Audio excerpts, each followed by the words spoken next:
Right, guys, so TAC Talk episode 2. I'm joined by Tombo, Bayani, and Bingo. He doesn't have a surname, that's his name.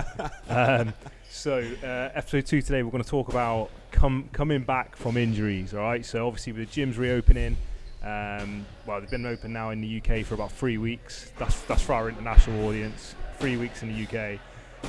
So we're going to talk about coming back after lockdown, coming back after injuries, because we can all kind of talk about that in our own way. So, Tombo, how was your lockdown, mate? He must have missed about 10 days of it anyway. Can you remember any of it? Yeah, it was eventful, man. Why don't you tell us what happened to you, man? Okay, so on the 29th of January, I'll just give like a brief summary. I could go on about it, but I basically found out that I had like an overactive thyroid, but I suffered like a rare side effect called like a thyroid storm, where that's where your blood pressure, your heart rate, and your internal body temperature just kind of like rise to like really dangerous levels. So effectively, I collapsed one morning. It was a Friday, and I lived with my parents, so my mum found me in the kitchen. We called the ambulance. I got rushed to hospital. In that time, basically, I don't really remember much. It's a bit patchy. I mean, the only thing I remember really is waking up in a ward. 2 days had passed, and I basically almost died. That's dramatic. Well, that's what the nurses and the doctors said, mate. So I got a message from your mum on Facebook saying Tombo's collapsed, and I was like, what the fuck is going on here? I was like, one too many JDs and Tombo's hurt himself. Well, at first I did kind of think alcohol might have been involved in this, but then obviously your mum was proper worried. She couldn't get in hospital to see you because of COVID. I think the paramedics pretty much just say, give us his phone and he'll call you when he can.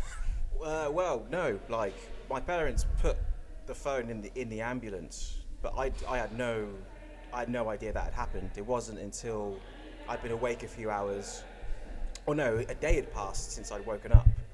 Then they gave me my phone, but I managed to speak to them before that via an iPad. So the nurses managed to get hold of an FaceTime. iPad. Yeah, so I FaceTimed them, but I'd been awake an hour or something. So I managed to speak to them through that, but I didn't get to speak to you guys or anyone like that until a day after I'd been awake. Yeah. They just brought my phone, because I must have left it in wherever I was initially. I think I must have been in A&E at first. So whatever happened, they must have just put it away and just brought it to me afterwards. Yeah. Did you know you had the overactive thyroid before this all happened? Or you just know that from this happening? No, I just knew it. I just know it now. Okay. So you didn't know anything before that? No. Never had any issues before, anything like that? No, I mean, you can there are telltale symptoms, things like you'd be a bit moody, lethargic at times, just everyday things might be a little bit harder than normal. But again, they're not necessarily things that they're so trivial. They're not necessarily things that you think, oh, I'm going to go and see someone about,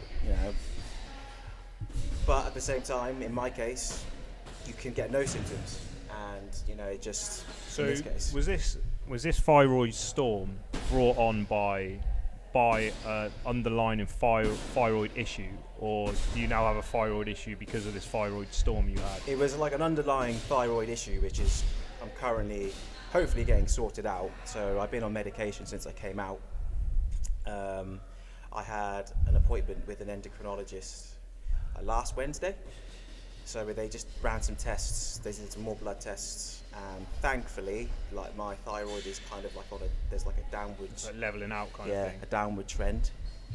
So they are lowered my dosage. I think it's going to be a case of weaning me off the medication, but there'll probably be months of kind of monitoring. They said you will ever come off medication, or? Oh yeah. I mean, the way it's looking now is looking that I could come off it. I mean, there was a danger because they're called thyroid suppressants that I'm on. there was a danger that it could push my thyroid the other way. So it could suppress my thyroid so much that I could be underactive. Ah, right, okay. So then that would probably be a case of me having to take new medication, but then possibly having to be on medication for the rest of my life. So, you know, like, thankfully, so far that hasn't happened. Yeah. So it's just going to be a case of monitoring that over the next... Well, I've been on medication for like, what? 9 weeks, 10 weeks. Yeah. So they said give it another 6 to 8 weeks. I'll just get a letter through the post just saying, yeah, you know, like, come in. Yeah. It was a bit touch and go there though, weren't it? Like, in all seriousness, like, as much as like we'll laugh about it now, and we will laugh about it some more. But like, it was because obviously when I found out, we kept it quite hush. But I messaged Bingo, and it was like, oh shit. And I think because of COVID, the information coming out was really like, it was bitty. Like, you didn't really know what was going on. Obviously, was going over to the barn and stuff, and I was like saying to you, we were basically speculating what happened. Yeah, like, he didn't have a clue. He didn't have a clue. Yeah, it was mad, man, to be honest, you know, when I look back on it. Funnily enough, that wasn't the only thing that I got. So basically, from the storm, then being so severely ill from that, I got something called rhabdomyolysis. Like, I only know about it because it's quite common, like, within CrossFit. So I was like, I know what that is when they mentioned it. Geek. So like, if you don't know what rhabdo is, it's basically like where your muscles severely break down. So like your muscle fibers like essentially die, and it enters into the bloodstream. Yeah, it leaks into your bloodstream and basically causes all sorts of problems there. So you get like liver problems, kidney problems is like the main fear factor with it, if you want. It's quite a common symptom of it is like Coke-coloured urine. Yeah, did so you see? Like so my urine was like Guinness. It Was like it? Guinness Black. So Oh, like I man. remember. Oh, savage. So like I remember like upon waking up, I was still quite heavily sedated, so I wasn't really with it. But you know, I was just kind of like. You feel like the Undertaker, like So like I was like obviously like wired up to like liquids and fluids. I was in an apron. I was naked and I had no idea why I was naked. You know, I was like, what's going on? And like I remember just kind of like patting myself and touching myself, and then I kind of like that, I don't mean that in a weird way, like, by the way, like, but like whatever. But then Just I like just kind saw of this, trying to realise where you were, kind of thing. yeah, just getting my bearings, and there was like a tube that was like running out the side of my bed, and I kind of realised that like my penis was attached to this tube. What, like a catheter? You know, and like, man, it was like I was like tugging on it, and it was in there. Like I was like, wow. Right? So like I remember looking over to the side, and it was attached to this bag. It's called a catheter bag, and like it was just like this black fluid, and I was like, whoa, like that's not right, you know. Oh, mate. And at the time, it was just like, what's going on? You know, this is weird. And yeah, so when they told me that I had rhabdo, obviously I was like familiar with it, and it was just a case. Were you worried when they told you had that? Because I mean, again, that's quite a severe thing. I mean, obviously, when you're in the hospital, it's a good place to be if you have it, but it is quite a severe thing to have. It's quite a severe thing to have, but like I knew about it on such like a surface level. Yeah. Like, you know, like even doctors aren't that familiar with it. They know what it is, Yeah. but the doctors that I had, anyways, weren't that familiar with it. But yeah, I mean, you have like severe DOMS.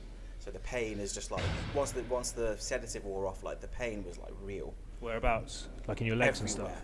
Everywhere. Legs, abs, triceps were just agony. I couldn't even pull myself up. I guess in the bed. more muscle mass you've got as well, the more it's going to hurt. Yeah, exactly. So you weren't in pain at all? So then? like, I was going to say, well, being so yoked, you know, like I had a lot of muscle mass to carry.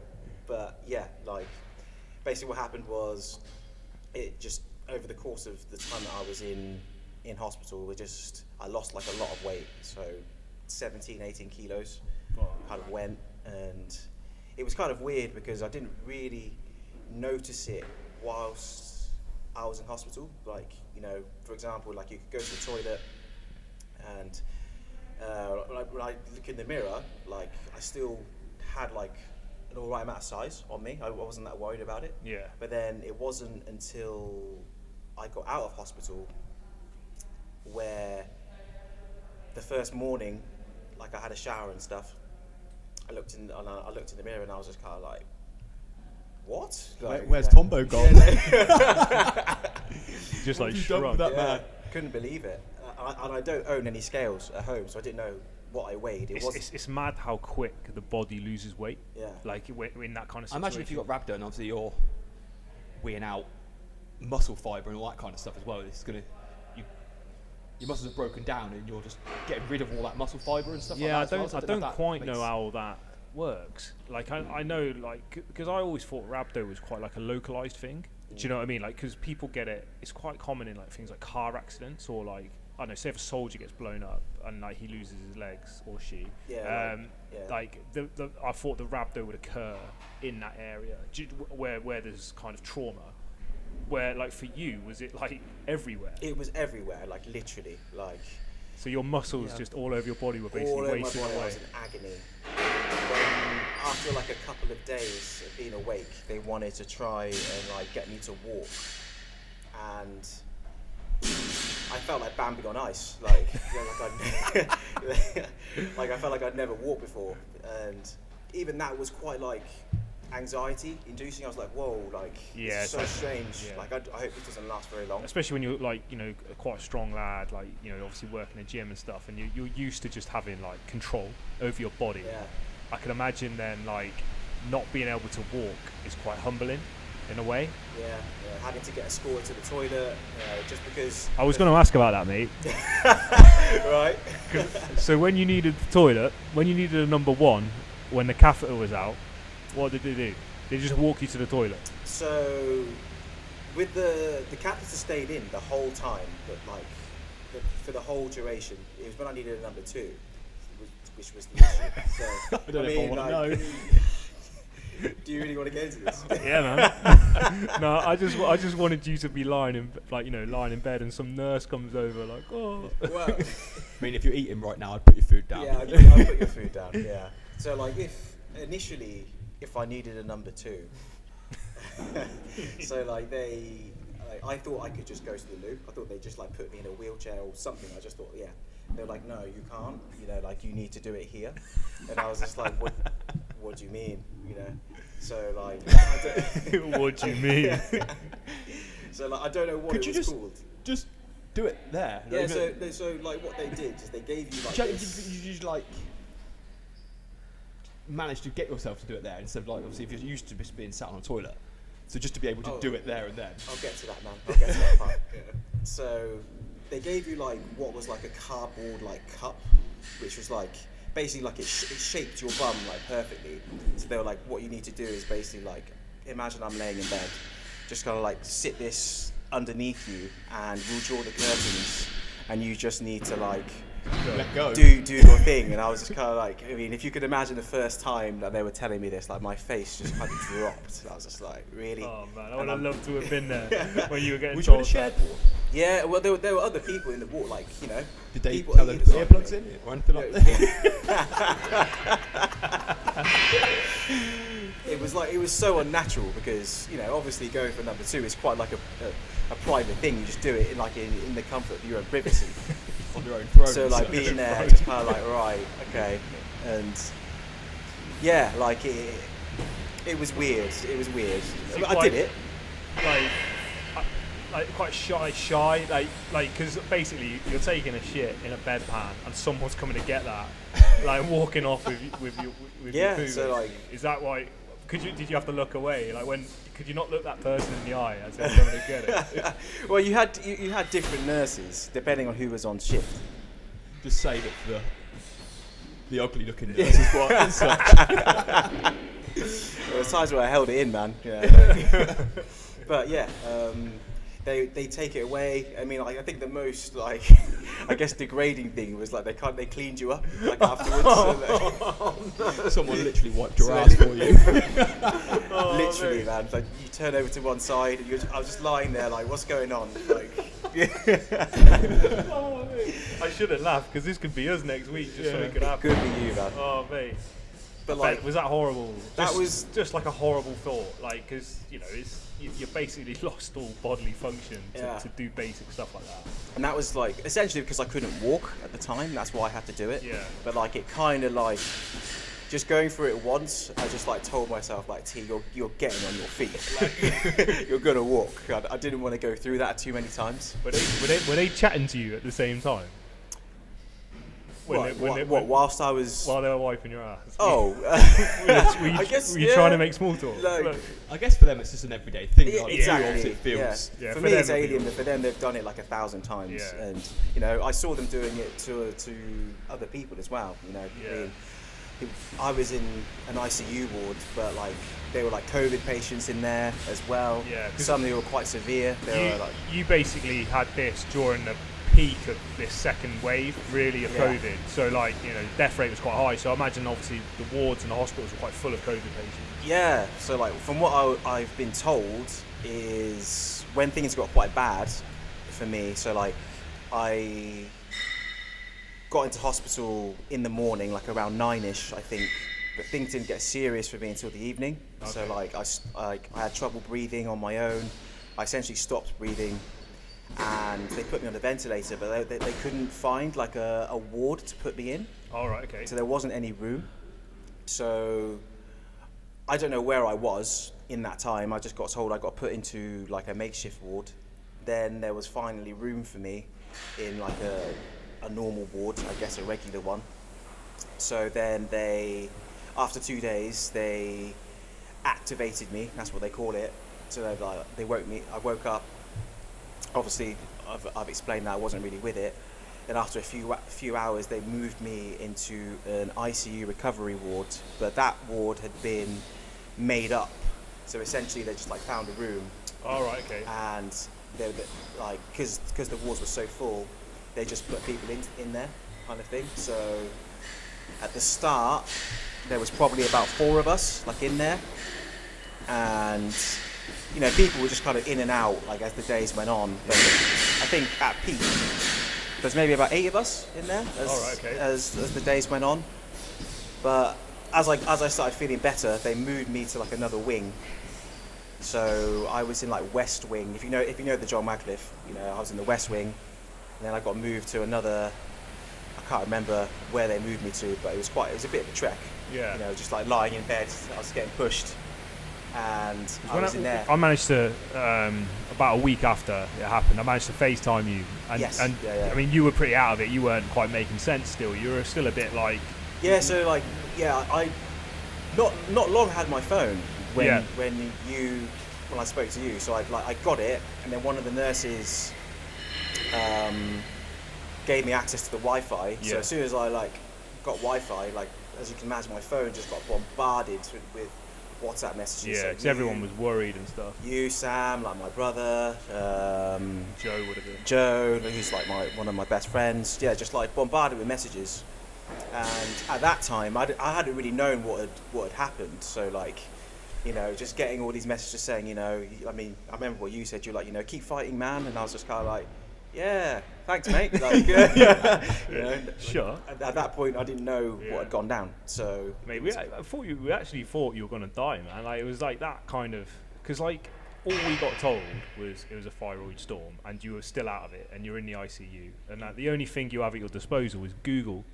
So you're going to Google, writing thyroid storm. Oh yeah, you Google thyroid storm. It's like, whoa. It's the like fatality rate is quite high. Many cases this is fatal. Yeah. Oh, right, brilliant. Okay. Yeah, it's just like, and like obviously the information, like even your parents weren't getting that information, kind of thing. It was quite tough going. Yeah. So so that was an interesting kind of experience. Yeah. How long were you in hospital for overall? 12 days in total. So you had to wait for your CK levels to drop. Yeah, due to the rhabdo, your CK levels are elevated.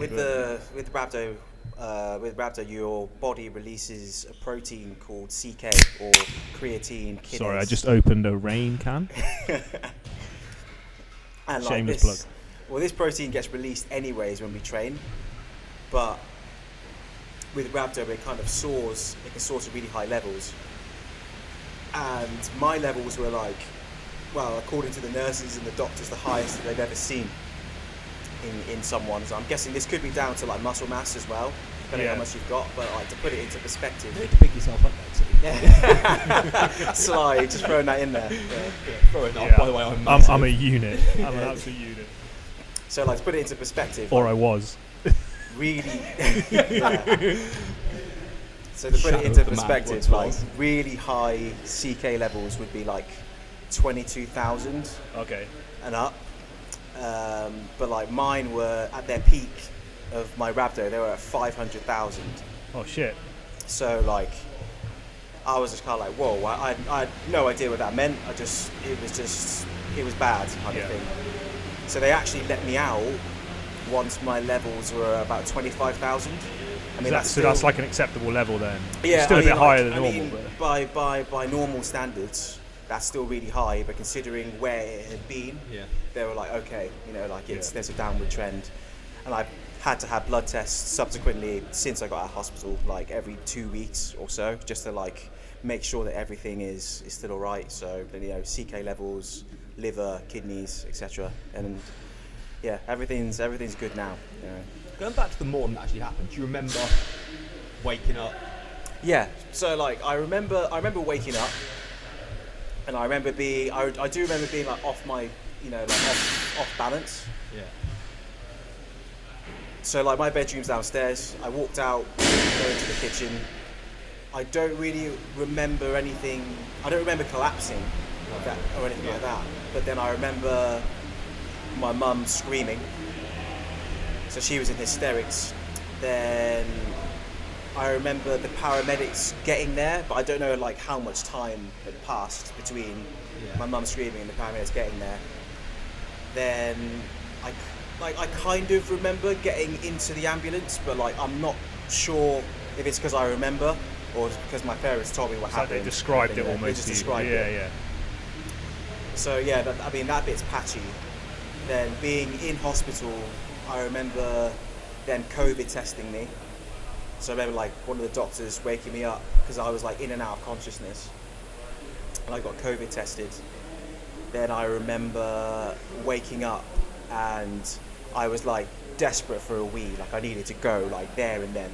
So I remember like I was in A&E, like I drew the curtains and like I tried to go find the toilet. I literally like got swamped by like a couple of nurses. They like grabbed me because of COVID. I guess you're not allowed to wander. Ah, right. So okay. they pulled me back into like my room, and they got me like this cardboard shaped cup, which I just kind of weed in.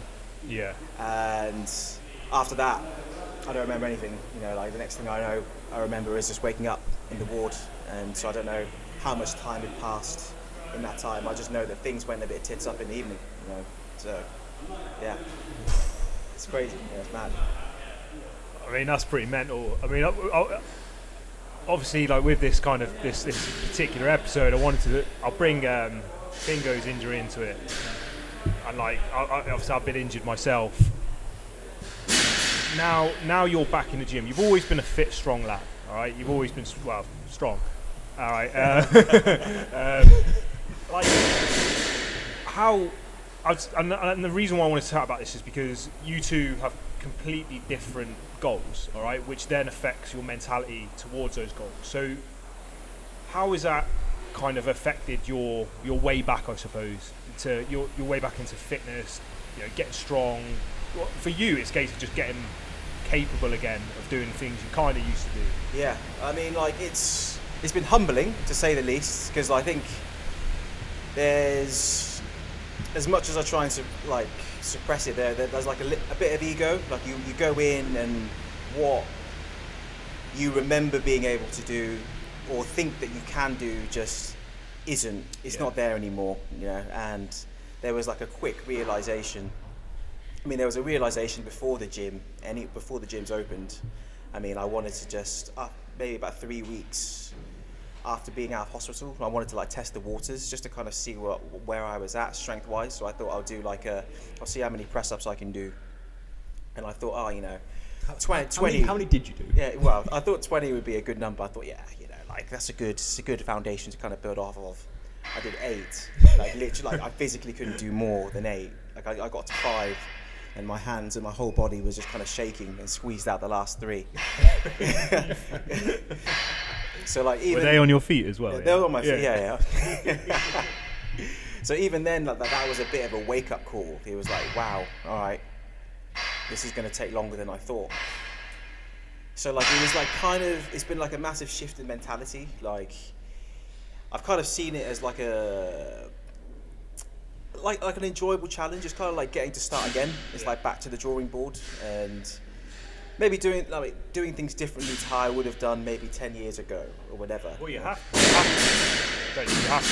to approach things and do things differently. Yeah, and it's knowing what I know now, as opposed to 10 years ago as well. Like that's gonna, I hope, just pay dividends down the road and getting back quicker and smarter as well. You know, so I'm kind of looking forward to it. But in the meantime, you know, if you see a twiglet, you know, roaming around a gym, it's me. You know, or if you don't see one. Or if you don't see one, yeah.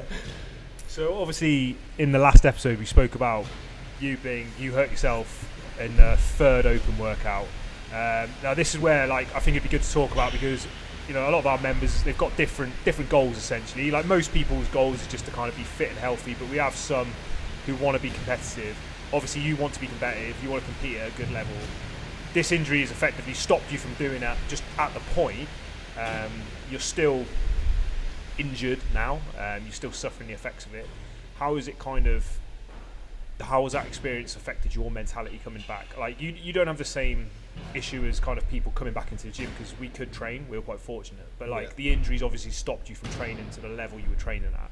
So what's your kind of goals, your plan, how are you going to approach it kind of going forward, especially in the next few months? Well, at the minute it's working around it, doing things that I can do that don't actually hurt my ankle or are going to hinder my progress in that sense of getting back to full fitness. I mean, it's been 5 weeks now. I still can't run, jump, squat, put any real weight through it, straight through my ankle. Yeah. So working around that, obviously more cardio-based stuff, which is what I was, going to do anyway as such. So it's not after the open, nothing's finished now. It's back to sort of building back to basics as such anyway. Because towards the end of this kind of block of training leading up to the open, I think even before doing the open, you identified a few few weaknesses that you wanted to work on. Yeah. I suppose it's quite fortunate in a way that this particular injury hasn't stopped you addressing those weaknesses. No, there's a few movements that I would have liked to be able to still do. Yeah. The injury's an injury, and you've got to just work around it. There's always a case of there is stuff you can do with my injury. Obviously, Tombo's. His is more of a global issue. Yours is isolated. It's worse. I'm just joking. You what, mate? Yeah, I mean, obviously there's always stuff you can do. I think that's the case of anybody who come back from an injury. There's always something you can do. Obviously, Tombo's is more. I wouldn't class Tombo's an injury. just a minor setback. Yeah, minor setback. Yeah. There's always stuff you can work on and always stuff you can do. Yeah. If you know, I think through experience, not someone who has been doing it for years. There is stuff you can do, and if you speak to them, they will put you in the right direction. Really. I think it's like getting into that mentality, because I used to be like a kind of all or nothing kind of person. Like when an injury happens, you get you get down, you get disheartened, and you essentially don't want to do anything just because one part of your body hurts. I was like that. I think a good few years ago, I had a bad back for a while, and it was just like, oh well, I can't do anything then. And it was like at the time, I was just like, oh. So I think the approach, the whole thing, I felt like I just wasn't getting anywhere with my training because I just because I had a bad back. Okay, back is affected a lot. There's still stuff you can do that will benefit you. I think as well, like you spoke about just before you mentioned that, about the experience you've got now from the years of doing it. Like obviously you've hurt your ankle, so you know what you can and can't do. At the time of you previously hurting your back, you basically tried to continue what you were doing. Yeah, definitely. So I would have just been like, I'll be fine. I'll just train through it, or I'll just carry on as normal. And you end up making it, well, not necessarily making it worse, but you're never going to recover properly. Yeah. And you're always going to have that little niggly point because you haven't rehabbed as such and just rested and rehabbed the area that you need to do. And now I think you've got to the stage where, just with age, I think, and experience, that you have got to rest it, but you haven't got to stop. No. There's a big difference in resting, which I was told by that I needed to do initially after my x-ray, rest for 6 weeks. I mean, I think it's probably the worst bit of advice you get given is rest completely. Obviously, you need to rest a certain area, but you still need to do the rehab and the rebuilding of them areas. And you can carry on training and working on things. And would you say you're like kind of mentally, in a positive place? Or obviously, in an ideal world, you just wouldn't be injured, right? But like, how are you about it mentally? Have you just got, I think a few years ago when I did hit my back, mentally just like, what's the point? Kind of thing. I just want to just give this up type thing. Whereas now it's just like, okay, I'm injured, but again, there is things I can do. There's things I can work on. There's loads of things you can do. It's so in that sense, I think it's just because you've got the experience, you can do other stuff. You're just like, okay, cool, take on the chin, move on, rehab it properly, back stronger. That kind of mentality, I think, changes you with the experience. With this particular injury, like when it happened, like were you worried? I mean, like there's footage of it somewhere, but if you haven't seen it, like when you saw it, ask me. Ask Zaka, he's got it. But like if you see the footage when it happened, it looked bad. Like it was like ooh, it sounded like the impact. I didn't really know. I didn't really have I didn't know what to think. I sort of did it. It hurt, but the adrenaline was still going in the workout. I got back up, finished the bar muscle-ups off, and then it was a bit like realisation I hadn't actually finished the workout when I thought I had. And I was like, I've got to try and do a thruster now. It's like, I can barely walk, I can't do a thruster. And then as a few minutes went by, adrenaline's going at the workout's finished. It was like, okay, this is really starting to hurt. But then even after like 15, 20 minutes, it was really swollen, but it wasn't. I even said to them, I was like, I'll be alright for Monday, I can redo. Like 3 days later. That was on the cards for about 4 hours. Yeah. And then the next day I go have an X-ray and you're like, I don't think Monday. But even then I was just like, there was a part of me was like, I reckon I'll be alright. I'll be alright for Monday. Well, I think if you were really concerned, you would have gone to A&E straight away.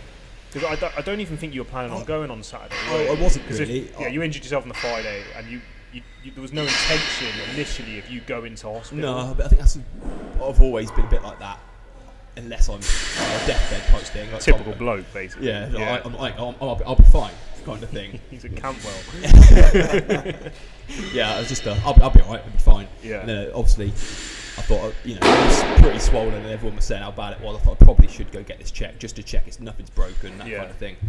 And luckily, there was no proper break, obviously just the avulsion fracture, which seems to be healing slowly. And also I'm working around it, doing the rehab, re-strengthening the area, stability in the area, doing everything I should be. I'm obviously going to go see a specialist just to make sure if there's ligament damage, what there is, if there's nothing that's going to hinder me in the years to come, basically. Just obviously get it sorted properly before it causes any more issues. Obviously, like when we looked at kind of the year with regards to your training, after what would have been the quarterfinals a couple of weeks ago, your next goal was the European Championships qualifiers, which are they next week? The first one? I think the first one comes out next week, and I'll have to get it done by the following weekend. So I've probably got about 10 days before I'd have to do a qualifier. Yeah. So do you think, like, obviously a lot of it's dependent on the workout, right? How are you mentally if, like, say if workout one comes out and it's just like a max squat clean, will you be pissed off, or will you just be like, what it is what it is? I think a few years ago I'd have been really annoyed. Yeah. Now, not so much. It is what it is. Yeah. You just have to. It's out of your control. It's out of my control now. Yeah. I think a younger me would have been really pissed off probably. Yeah. That's what I want to do that. If you want to do that competition, I think the COVID thing kind of waters it all down a little bit as well, because no one's competed for well over a year. I want to get back competing, but it's not like it's I have to kind of thing, rush it. Yeah. There's plenty of people that haven't had a chance to train either, whereas obviously we had the barn to train at. A lot of people have only just got back in the gym. They're not going to be at fitness levels what they were at, so them people aren't going to be competing either. No. So me not competing is not the end of the world. I would have been annoyed a few years ago, not so much. What so like obviously we've just reopened as a gym, as of most gyms in the UK. Like, what have you got there, Tombo? Rain total body fuel.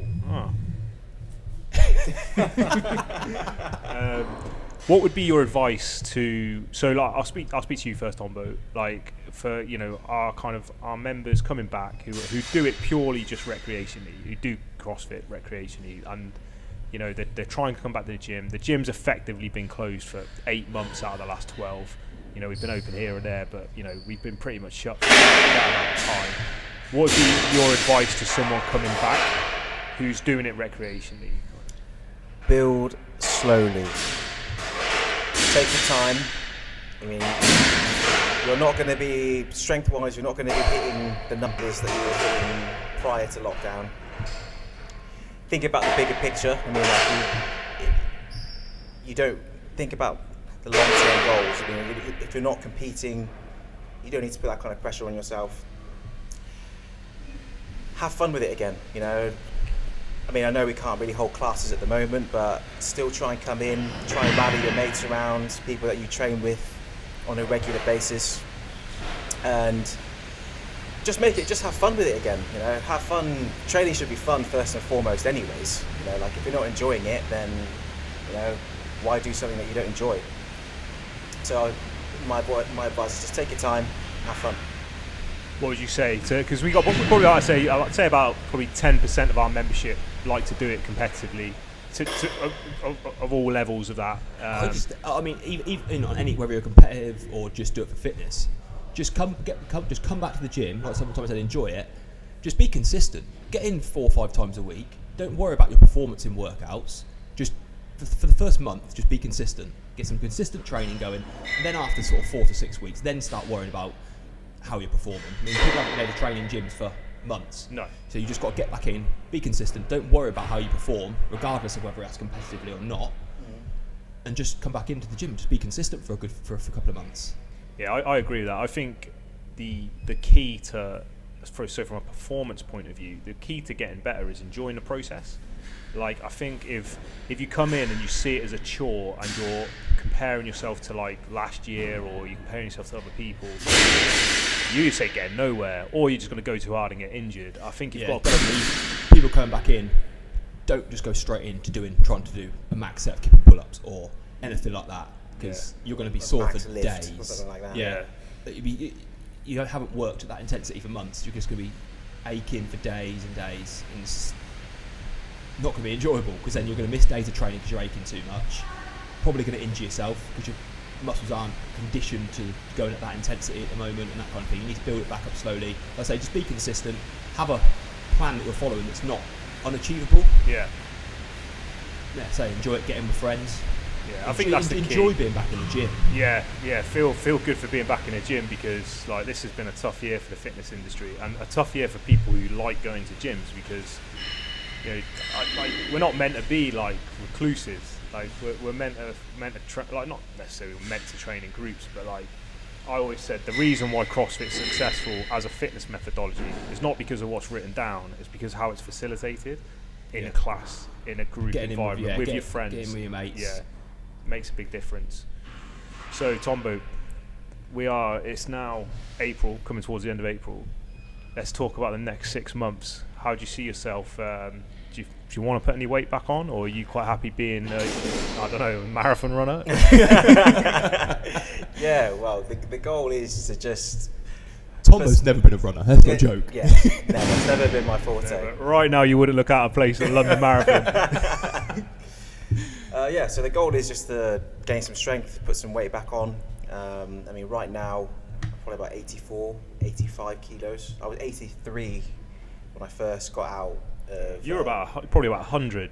I was close to 100, like high 90s, 100. I could only dream of being that weight.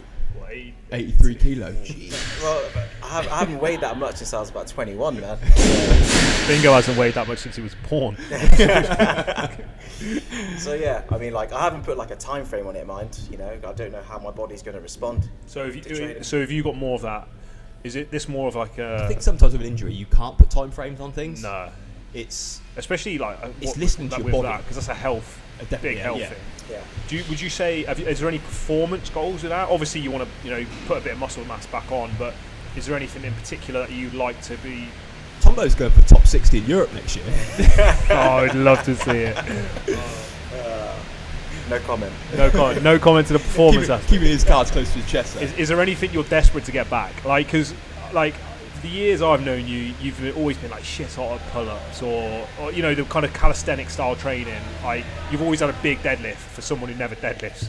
Like, is there anything in particular that you want to get back to doing, or you just not bothered? You just want to get back to being healthy? Kind of thing? Primarily, I just want to get back to being healthy. I mean, as training years have gone on, your goals kind of change, and especially for me personally, as I've got older, my goals kind of change. I don't really mind about being like uber strong anymore, or even as strong as I was prior to the thyroid issue, or even in previous years. It's just having like a good base of fitness. Yeah. I mean, I think that's changed generally with the fitness industry, hasn't it? Though, because obviously you look back when you first started going to the gym, it was all about just lumping big weights. Yeah. The functional fitness has kind of took over, and a lot of people are more about just being healthy and being fit Yeah, 100%. than they are Yeah. lumping these great big weights around. Yeah. I mean, so how's that work for you? Because, like, we talked about slightly, you had your weaknesses. Where, for the next 6 months, how do you see that playing out? Obviously, this is quite injury dependent, how you recover from, but where do you see yourself like 6 months' time? What would you like to improve on? How would you do it? Obviously, at the minute, I was always going to go with working on my muscular endurance as such. I think I think I have too much muscle mass. Losing muscle mass is something I'd like to do, but I don't think I'll ever be able to. Losing muscle mass is a really hard thing to do. I'm built how I'm built. Yeah, I mean, but that has been quite thick set. Yeah. You know, but I think It's not bad. It's not necessarily having muscle mass being a bad thing. It's just obviously that build up of lactic acid is more. I also think as well, like, kind of reframe what you said about losing muscle mass is hard to do. It's hard to do if you're doing it without, like, you're not doing it to say, like, people can just like lose weight and stop training, lose muscle mass that way. Like, we're not talking about that. We're just saying, like, you want to kind of change your body composition slightly, to allow you to perform slightly better. So, like, obviously you're a very musculature lad. So when you do things, like, I feel like you get a big lactic build-up in your muscles, and because you have a lot of muscle mass, it's a little bit more difficult to kind of funnel out. Definitely. And that's just the way you feel. So, like, your absolute strength is obviously very high, especially on your raw lifts. I mean, your technical lifts are good, but your raw lifts, like a deadlift or a press or something like that, and a bench is really good. But your, like, kind of muscular endurance, your ability to repeatedly do stricter movements, is probably something you struggle of relative to the field. Yeah, definitely. And do you feel, along with your coach, that kind of losing a bit of weight / muscle mass will help you? Yeah, I think I'd like to be down to, low 90s would be the ultimate goal. I don't know if I can even get that low. I'm putting it on here now, so I've got to do it. But the accountability is there now. I've said it. So how much do you weigh now? I'm currently around 98, 99. Okay. I was at just over 100 when I had a few weeks off training. Might have ate a bit much. But prior to your injury, you were probably about 97, 98 anyway, weren't you? Yeah, in the open. I mean, again, back last year, I had a bit of a cut, 6 weeks, sort of October, November time, just to see if I could get down to an alright weight that'd make gymnastics and things easier. And I was sort of 95, 96. Yeah. But then, of course, Christmas happens and put it back on. And then I thought, it'll be fine. I'll lose it again in January, February. But then my training kind of changed. Well, you had a baby early. Had a baby as well. Yeah. And then, Kirsten had a baby. Obviously, I didn't. Yes. The volume of training wasn't the same, so it was hard. Obviously, I was trying to eat for performance, but also trying to cut, but not train as much volume. So it was more intense. Some of the workouts were I was doing like 2 7-minute AMRAPs. It's like you recognised this issue that you wanted to address at the wrong time. Yeah. So, like, you were at the tail end of the season where it was all performance based, and you were eating obviously to perform well. You shouldn't have really been worried about body composition at that time anyway. No, I should have, in the ideal world, lost it in October, November, sustained it, and then cut a little bit more into into and I think open. that's kind of, I should have done that. That's the whole. That's what I always liked about Floyd Mayweather in boxing, is that, like, he was never one of those boxers who would, like, pack on loads of weight in the off season and lose all his weight in his training camp. He would just stay at a weight, and I think with weight related to performance, that's the key. Like, you can't just, like, yo-yo your weight. Like, I think obviously people's body is very different, and he's probably someone that just manages to stay at weights. And he continued to train. I think that was a big thing. But for you, like, it might not even be beneficial. Like, you sit around 98, 99. If you just drop down to 92 over the next month, you might not perform well because your body's not used to it. You haven't adapted to it. You might not necessarily done it the right way. You need to do that over time. Which is what I'm obviously going forward. Obviously over the next 6 months or so, try and get down. I mean, I'm going to try and do a fair portion of it in the next sort of 8 weeks, purely because I'm doing a lot more cardio because of my ankle. So it's the right time to be doing it as such, because the amount of cardio I'm doing, some sessions are 2 hours long.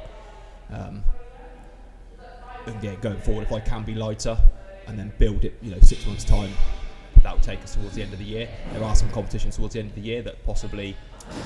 Yeah, I mean, if you go for that, but with obviously European Championship qualifiers next week. That's just, it is what it is. If you can do it, you can do it. But let's remove that out of the equation. What would be your next goal competition-wise? What would be that kind of next thing? Obviously, when the European Championships finals were like October time, they're obviously now September, they've moved slightly. That would have been the goal had I been able to do the qualifiers that towards the end of the year. Yeah. But then it's difficult to say, pinpointing the exact competition or anything to say, because we don't really know what's going ahead. Yeah, that's but true. Something towards the end of the year would be nice, or then possibly going into the Open next year. I mean, I know there's been a brief conversation about maybe getting a team or something like that in. I think we could. You never know. An athlete centre. I think we could. Maybe, well, it would have to be an affiliate. Cup, yeah, and obviously there's issues to sort out with that. But there'd be. Yeah. I'm sure there'd be a couple of people. I think we could put a team in. Get a team in, and I think we could get to 7. I think we could be a top 40 team in Europe. Mr. Cox, I hope you're listening to this. It was mentioned to him. I've told him he's got to start lifting properly. Has he? Shall we talk about May? Well, he was lifting yesterday. Yeah, I mean that would be. I mean, so the Open, the team, the affiliate cup format's 4 athletes, isn't it? 2 males, 2 females. So I think TAC's definitely capable of putting a team in. So you got Bingo and Matty. I think finding the girls who are like in the right place at the right time. It'd have to be an early conversation we have at some middle part of this year, and it's like a goal that they're buying into as such. Yeah. Moving forward. Yeah. I think that'd be good. I mean, I think that'd be a goal for next year. There's no COVID. Team quarterfinals could even be not even based in the gym. They might even be actual competitions. That'd be really cool. And then go to semi-final. Yeah. Pretty cool. That'd be decent. So, final word from T about getting back into the gym. Wait. We haven't talked about you yet. Oh, my injury. Well, I mean, we're rolling about the years here with Zak's first. So, for me, where did it all first start? Yeah. So it started. Let's start at the beginning. It started in 2019, right? So me, Bingo, Lisa, and Kirsten did the RX competition at SID. Yeah, the RX competition at SID. Yeah, and we won it, which was great. Like that's chuck that in there. Yeah. Yeah, we won that. we won $1,000, and for me, I'm not a Bings level. For me, that was kind of like the pinnacle of my competitive CrossFit career, if you can call it a career. Not long after that, I went on holiday to America, did a road trip, which was fucking epic, and then got back, and I don't know whether it was just the driving, the sitting down, but I prolapsed a disc in my back, and since then I've had nerve problems in my lower back, and it's been, for me personally, it's been absolutely savage. I basically went from being, a good athlete, good all-rounder, not like regional level or anything like that, but fit, especially compared to the gym. Obviously, me and Bing did a lot of paired competitions together. We did well, podium a lot of times and stuff. We complemented each other quite well with our strengths and weaknesses. I went from that, kind of hitting good numbers on lifts, being able to run very well, to struggling to pick up a bar. And I've basically struggled to pick up a 20 kilo bar, for over a year, and it sucked. And it's proper savage. And then it culminated in December this year. I slipped the disc again, and I got real bad sciatica. I had pins and needles all down my leg. I was proper feeling sorry for myself. For about 8 weeks, I could barely move. I was sleeping on the living room floor on my belly. I wanted to reach out and complain, and then fucking Tombo, the selfish bastard, ends up in hospital. So I couldn't really feel too sorry for myself. In the middle of us, obviously, we competed back just before COVID at about middle ground comp. Do you think that was? Did it aggravate it? Yeah, did it aggravate? Was that you just? Was that the competitive side of you wanting to get back and prove that you could do it, or do you think that's probably made it worse? I probably shouldn't have done that competition. The issue I had was me and you would train a lot together, especially I would basically do your cardio sessions. Yeah. And like I'd keep up with you, beat you on stuff, like that's never been my issue. So I think that gave me a bit of a false sense of confidence almost. I had my back, it was weird. I mean I think I've addressed it now. I've been seeing someone and I've kind of started training again. But at the time, the only way I can describe it is like I would do, say if I did a 40 kilo deadlift, it would feel difficult, but it wouldn't feel difficult in a sense of it felt heavy and you can out-train it and then eventually get stronger. It just felt structurally, my body just felt weird. And we did that comp and I felt good going into it. I felt fit going into it. I knew I was not strong. And I remember one of the WODs came out and it had 140 kilo deadlifts. And I was just like, I don't think I can lift that right now. Yeah. But because in that particular workout I paired with Matty, I was just like, Matty, do all the 140 kilo deadlifts. Like, so... It was fine. Like I knew it would be an issue, but then one of the WODs, I can't remember exactly what was in the workout, but it finished. Oh yeah, it was wall balls. It was chest to bar pull-ups, wall balls, and it finished. Was it 80 wall balls, 40 chest to bar, 20 devil's press. That's it. Yeah, and so it finished with devil's press. So devil press in a competitions with 50-pound dumbbells, so that's about 22.5 kilos. I was warming up. Was that for our American fans? 50 pounds. Yeah, that's for the American listeners. All right, yeah, all of them. And I was warming up with Dan, and I went to devil press 15 kilos, and I couldn't do it. I couldn't get the dumbbells past my knees, and I was just like, it didn't hurt. That was first thing on day 2, wasn't it? That was first thing on day 2. I can't remember what it was on day 1. You guys were doing quite well at this point, weren't you? We were smashed. We were doing really well. We were top 3. Spence would have been surprised, and he was. He told us. But we did. How are you shit athletes always on the podium? Yeah. So we were comfortably in a podium position, and like I was warming up. I just couldn't do 15s, but it didn't hurt. Basically, from my knee, I could pull the dumbbells off the floor. As soon as it got to my knee, that position where you'd naturally kind of explode, that kind of quarter extremities movement, I just didn't have it. And it was weird. I just couldn't do it. So I was like, oh shit. So I said to Matty, I was like, you're going to have to do all the devil's press. And then he did. And we still come 5th in that workout. And that was with Matty. He did 40 chest to bar unbroken. Straight into 20 devil's press. I did most of wall balls, to be fair. And then he did 20 devil's press. I felt so bad. I was over the finish line just like, oh mate, I'm really sorry. He's just on the floor. Yeah. And I was just like, shit. But we were still we were comfortably in 3rd, and then the next workout was me and Matty had to do a max snatch, and you and Dan had to do a max clean. Yeah, it was. Yeah. And I just got up and I think I snatched the bar. I couldn't do any more than that, and it's embarrassing. It was embarrassing. Luckily, Matty was doing quite well then, and he only snatched about 30 kilo more than you did. Yeah. So. But I remember beforehand, Dudley came up to me. So Dudley, he trains at Motion Fitness. You probably never listened to this, but he not long had an injury, and we were just chatting, and I could see him on the sideline, and there was just that genuine look of feeling sorry for someone. I was like, So I snatched the bar, which is a shame because up until that point we were comfortably in 3rd, comfortably, and I think I snatched less than the weakest girl there, but obviously it was because of an injury, and then that competition ended up. We didn't do the last WOD in the end because we pulled out. There would just have been no there would have been no point for me to potentially hurt myself. The thing is, I didn't hurt myself in that comp. I just couldn't do certain things, and I was like, something's not right here. It's not right. And and then just I don't know. I managed to get my fitness back up, but I could never. There was just this constant issue where I couldn't lift weight off the deck. It was horrible. And then so that went on for the best part of 18 months, and then December this year, I slipped the disc again. I remember I was in a bath.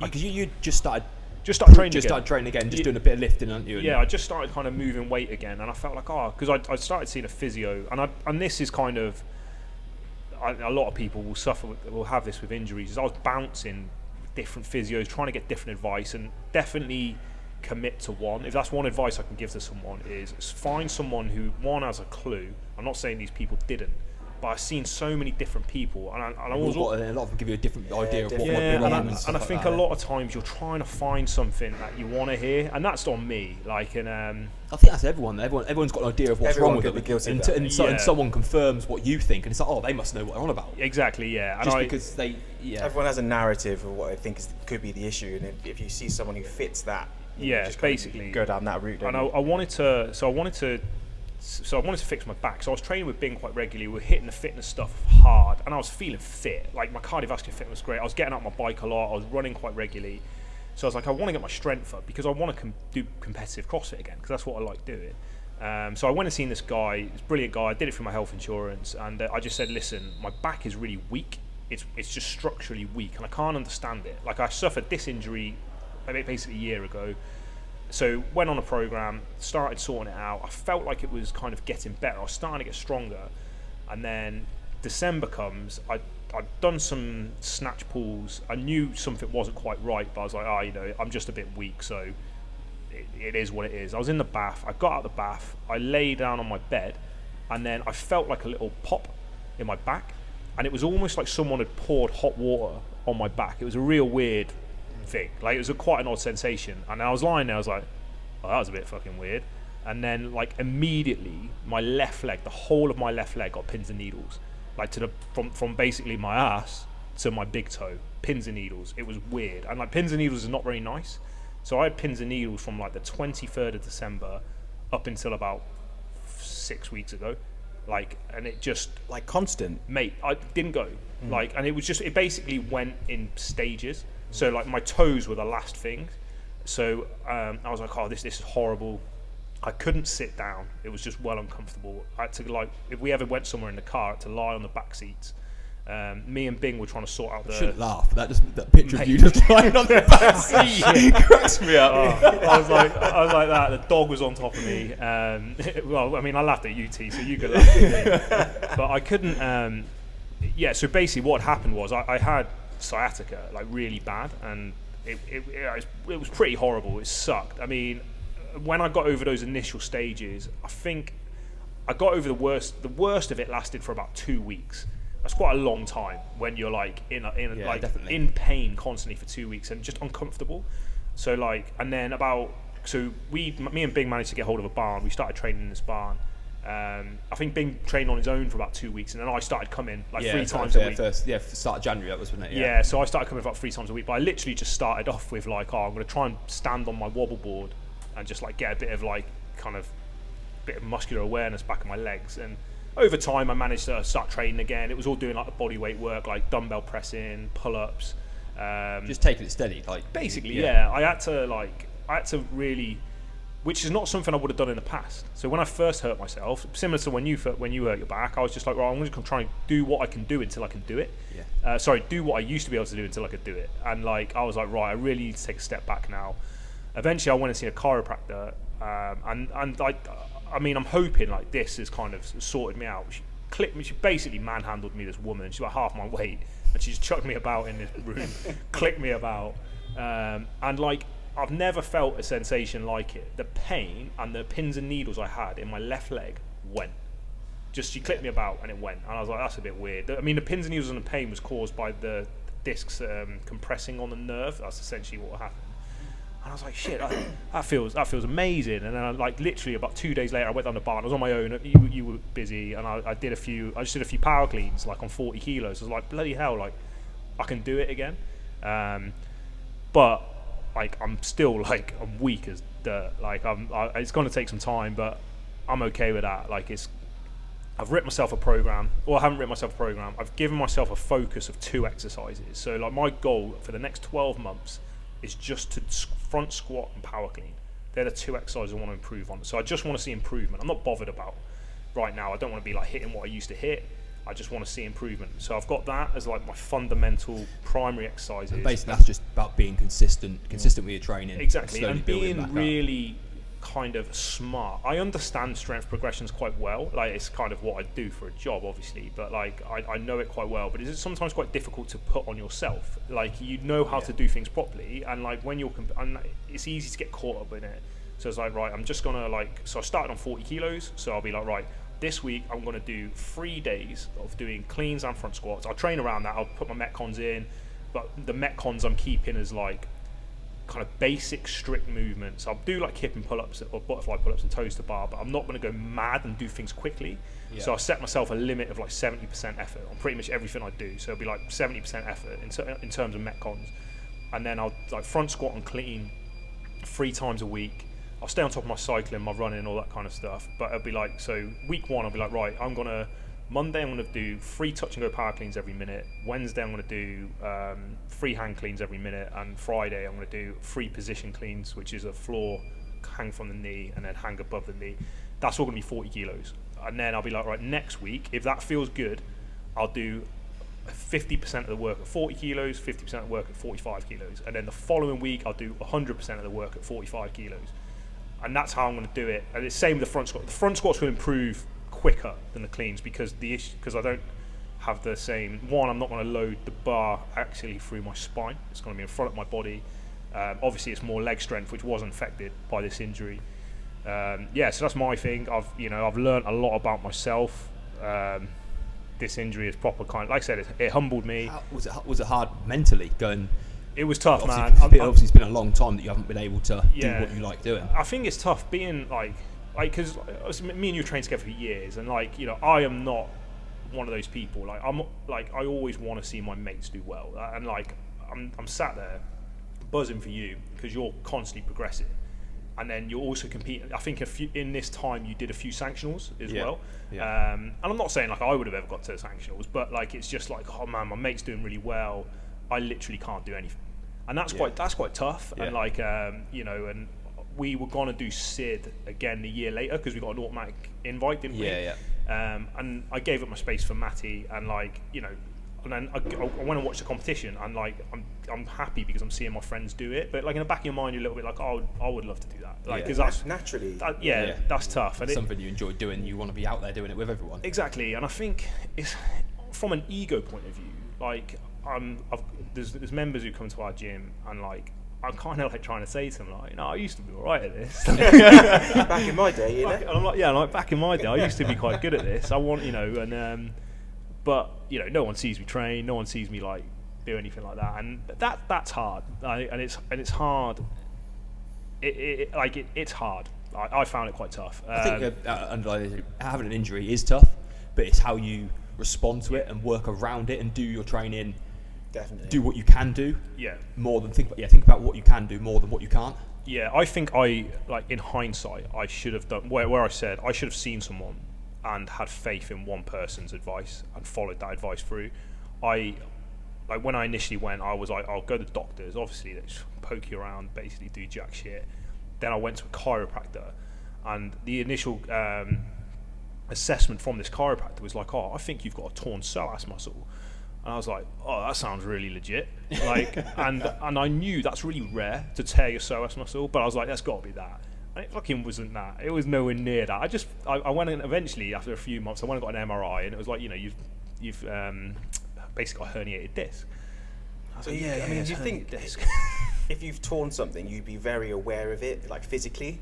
Also as well, if you've torn a muscle, there will be a natural recovery to it. That's just how it is. Your muscles recover, and there wasn't initially when I hurt myself, it was like I had issues with my right hip, and I couldn't, like, I was limping. I basically had a limp for a year. Like, it was weird. I looked like a dickhead, like walking around. and you said it, mate. But I did. And like, you're walking around. It's like, that's a CrossFit coach. Like, CrossFit doesn't give you injuries. And I'm fucking limping through the building. And so it was tough. I'm not gonna lie. It sucked. This time, where I hurt myself again in December, that really sucked. Like, I was the lowest I think I've ever been. I proper felt like shit. Like, the only kind of like the sanity. Like Tasha's pregnant, I couldn't do anything. Like, it's lucky she was early days. Like, if it was now, it would have been horrendous. Because, like, you know, things like walking a dog. Like, I couldn't walk. Like, I live opposite Sainsbury's, about 100 meters from Sainsbury's. I couldn't get to Sainsbury's. I had to turn around. I was in so much pain. And, like, obviously we were in lockdown. The weather was shit. Liverpool were dog shit in this period. Like, that's my only thing I had. And you're just like, oh God, this really sucks. But you know, you grow from it, you learn from it. It does make you. It's a bit of a cliche, but I think if you can come out of it the other side, and like, this is obviously through my own experience. So it's not comparing myself to you. What you went through was, and by you, I'm pointing at Tombo. What Tombo went through was much worse. Yeah, but I think for three of us and anyone else who has a setback or an injury, like, you have to take like the small wins on your road to recovery. So, like, you know, for example, when I first got back in the gym, I could barely do 3 pull-ups. Like, 3 pull-ups was like my max. 3 weeks in, now I can do sets of 3. Like, it's not much, but you know, compared to what I could do 3 weeks ago, I'll take it. It's all about setting yourself manageable goals, and small goals. Don't look too far ahead with your goals. 100%. It's the process. Yeah, I mean, everyone enjoys hitting their goals, so don't put them goals too far in front of you. Yeah. Just make little goals every couple of weeks. Hit another goal, and then it's. I think as well, it's much just more like, enjoyable. Listen to your body and enjoy the process, and don't think you have a right to be somewhere. And I'm talking from a performance point of view. Like, just because you could do something, don't think you should be doing that, because that's what I had. Like, after I initially injured myself about 18 months ago, is I was constantly like, right, I know I'm hurt, but I should be able to do this. And like. That whole that battle for middle ground, I basically went into that with that. I'm going to rise to the occasion, like, not to my level of training. And I'll be fine. I'll get through that. And I think because of how I've been as an athlete in the past, I've been capable of that, because my kind of head game was always there. Like, I could always outperform what I expected. Obviously, with strength stuff, you can only lift what you can lift at the end of the day. Like, that's a kind of different thing. But from an absolute performance level, I was always like, I went into that comp being like, you know, I'll get through this, and then it like humbled me. But I think my kind of going forward is just like, I'm just going to enjoy training again. I'm going to enjoy the fact that, and this is where I think the injury really made a difference. I mean, like, I'm going to enjoy the fact I can train, like, because that's a big thing. And I know the Americans like to say, I'm blessed that I can train, and God has given me this gift to train, and all that kind of stuff. But like, on a kind of like non-religious level, I'm just like, you know what, I can train again, I can lift the bar, I can do pull-ups, and you know, I want to get back to doing a competition. That's kind of my goal. I'm not going to set myself a competition to do, but my goal for the end of this year, I'll set myself a year, is just be like, you know what, if I want to do a competition, I can do it. And by doing a competition, I mean going and actually competing. I couldn't go on a competition for a laugh. Like, I would struggle with that. And you know, for some people, that they might look at that and be like, oh, you know, that's not good, you shouldn't be like that. But you know, I want to go and compete, because in everything I've done, I've competed, and I've also done relatively well in the competitions we've done. So that's kind of my thing. But I think, like, we take our bodies for granted almost, you know, definitely. Like, until you get injured, you know, then you don't really realise that everything that you've been able to do before that point, like, you've earned it, you know, like, through training. And obviously, once you get injured and you have a setback, you have to re-earn it. Like, touching on your point, like, you don't have a right to be able to do what you've been doing. So, like, if you get injured, you got to get it back. You have to earn it back. You know, and that's just going to take time. You know? And I think sometimes you have to go through an injury in order to kind of realise that. I think, you know, it has helped me in a weird way. It's made me be better as a coach, definitely. And like, obviously, like, my primary role as a director is obviously a director of the gym, but also a coach, and I love coaching. Like 5-6 years ago, people coming to me like, oh mate, I've hurt my back, and I'm like, pussy, shut up. Shut up, like, just get on with it. And like, that's because up until that point, I'd never had an injury, really, nothing that was stopping, not a proper injury. And like, since having this injury, I'm like, oh my god, like, there's certain things you can't like get over it. Like, it's certain things that stop you, and kind of like chronic pain, like stuff where you're just in pain, because of nerve issues or whatever, it doesn't matter who you are. It humbles you, and it humbled me, and it's made me a better coach. It's made me be smarter about my training, especially when it stops you doing like day-to-day things. Yeah, walking. I think injuries like yours, quite a few people, not your injury, but like bad back sort of stuff. There's always an underlying cause of why you've got that issue. Obviously, I know you said before, you mentioned it, but you had really weak hamstrings. Yeah. Which could well have been a part of the cause. Yeah. Had you have worked on that for years, you may not have got this injury. Exactly. But a lot of people like to do a lot of glute work, say, that's a cool thing to do these days, or they're getting bad backs from it because they've got strong glutes, say, but their hamstrings are really weak. Well, they're doing things incorrectly. I think the kind of problem is with my journey in CrossFit, as from a competitive point of view, in the competitions I did, like I've been blessed with things like good mobility and good technique, right? So, like I could probably, like my jerk relative to my, say, strict press was more than double. So my best ever strict press was 60 kilos, and my best ever jerk was like 135. Yeah. Like that's not much off your jerk, and you can strict press like 100 kilos. Yeah. Like it's, so I think, but I never address those kind of problems. So like the underlying strength. Yeah, and you need that. You need your muscles to be strong in isolation as well as from a compound point of view. And I think from a compound point of view, I had some decent strength. So like, squatting was okay, like deadlifting, I could lift a decent amount of weight, but my hamstrings in isolation were poor. And like this all kind of, I think, eventually led into my injury. So my injury, it was effectively a result, it was like a longevity thing. I think just over time, it built up and then it happened and it was a problem. Your injury is like a cause, like an instant, impact thing. So, I mean that's like we'll talk about this in another podcast, but I think like with CrossFit, and I think it comes to a bit of programming type thing, doesn't it? Which will probably be our next. Yeah, we'll talk about that. But I think don't try and run before you can walk. Basically, that's kind of like my thing, and especially with certain things like, say, a pull-up. We were chatting about pull-ups. Pull-ups are a good example. Is that like, if you can't do a strict pull-up, don't do a kip and pull-up. And I'm not like try a kip and pull-up maybe, but you should be doing 5 kip and pull-ups. Because you don't have the residual shoulder strength to take that. It'll catch up with you. Yeah, and you might not get injured straight away, but over time, if you do it repetitively, you will eventually hurt yourself.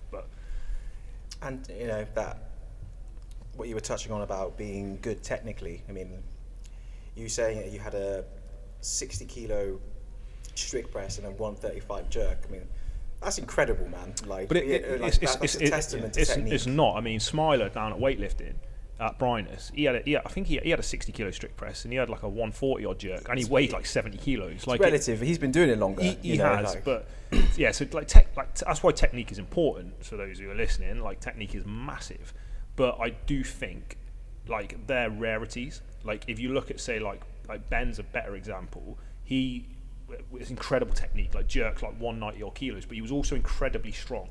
Like you can't put that kind of load through your body and not have a bit of residual strength. So like we talk about the pull-ups, for example, unless you can do strict pull-ups, I don't think you should be putting that load of a kip and pull-up through your body on a regular basis. Like you might get away with it once or twice, but over time that will chip away, and like you'll start affecting your body, and you'll pick up niggly injuries. And it's the same with anything. Like Fraser talked about it on the Rogan podcast. Like, and if this is a good thing about getting back into the gym after being off, is like it's not just load, it's intensity. And like if you go too hard and put like hundreds of reps through your body without having a good foundational strength, just because you want to be competitive, like you're asking for trouble. And like unfortunately, in a lot of occasions, you can do it. This is the thing with CrossFit about the season thing now, isn't it? Obviously, at some point you have to go back to building that foundation and doing the basics, building it up again from start. Yeah, definitely. I think it's like building this, working the skill versus like the intensity. Like you can do things, I don't know, for argument's sake, you could do things in like an EMOM fashion. You could just work on the skill, but then if you start applying that into like into a workout where the volume of that particular skill that you're trying to work could be much higher. Yeah. Is where you could run into problems if the foundation's not there. Yeah, and also when you work the skill in a way that will work you physically as well. Like it don't just be like, oh, I've got the technique to work around something. You have to have like residual strength or good like neuromuscular movement patterns to progress on it. One movement that sticks out for me is a handstand walk. Yeah, definitely. If you can't hold your body on your hands for a decent amount of time, how can you expect a handstand walk? Yeah. You can the thing is, you can throw yourself up into your hands and start walking. Yeah. But that is putting so much pressure for your shoulders that you can't actually hold your weight. Yeah, and I think there's that's so many injuries picked up on your shoulders from that. That's the thing with handstand walks, is that like a true handstand walk is obviously this is like probably a bit controversial, but going up on your hands slowly, holding yourself, and then moving your arms, right? Whilst you're upside down, is walking on your hands. A lot of people, when they handstand walk, they go into a handstand and they effectively are failing a handstand and correcting themselves by moving their hands. So they're basically falling forward, but because they can kind of catch themselves. That's why a lot of people can handstand walk, but can't hold a handstand. I mean, I'm a prime example. In my opinion, they're two different skills. Like they're not. Yeah. They're not the same thing. Yeah. But we'll come on to that. We'll call it there for the podcast. Thanks for listening, guys, and thank you for Rain for. Well, Bingo got these for free, but we'll call it sponsors.